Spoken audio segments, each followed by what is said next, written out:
Welcome to tonight's nightly news. Today is April 13th, 1861. I am your anchor, Hannah Young.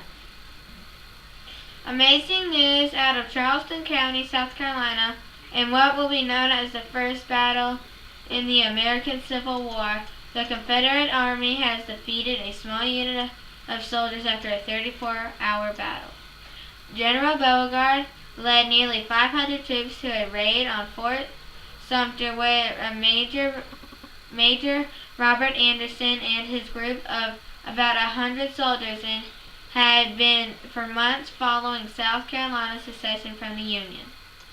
Anderson and his troops had been cut off from supplies and other needed items after South Carolina officials demanded the Northern armies leave South Carolina following their secession. Anderson's refusal to leave South Carolina and the North's failed attempt to resupply him and left the major and his troops alone, hungry and outnumbered in the growing hostile Charleston, South Carolina. The first shots rang out early yesterday morning around 4:30 a.m. General Beauregard's soldiers bombarded them with cannon and musket fire. Major Anderson's soldiers returned fire and were outmatched by the firepower of Southern Command. All through the day yesterday, cannon's blast could be heard from as far away as Sullivan's Island, in South Carolina.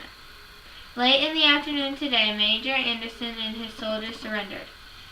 Only 13 soldiers were wounded in a 34-hour standoff, 9 from Major Anderson's Union Army, and only 4 of General Beauregard's Confederate.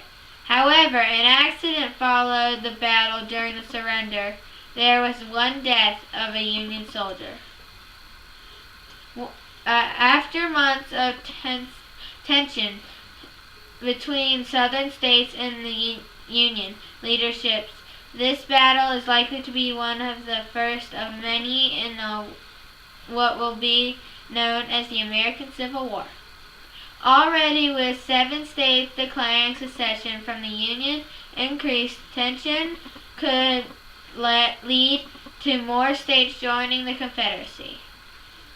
President Abraham Lincoln has called for an emergency meeting with his military council for later this week to discuss the solution here at Fort Sumter and how he will respond. We will have more on this conflict as the story develops. This is Hannah Young for your nightly news saying good night.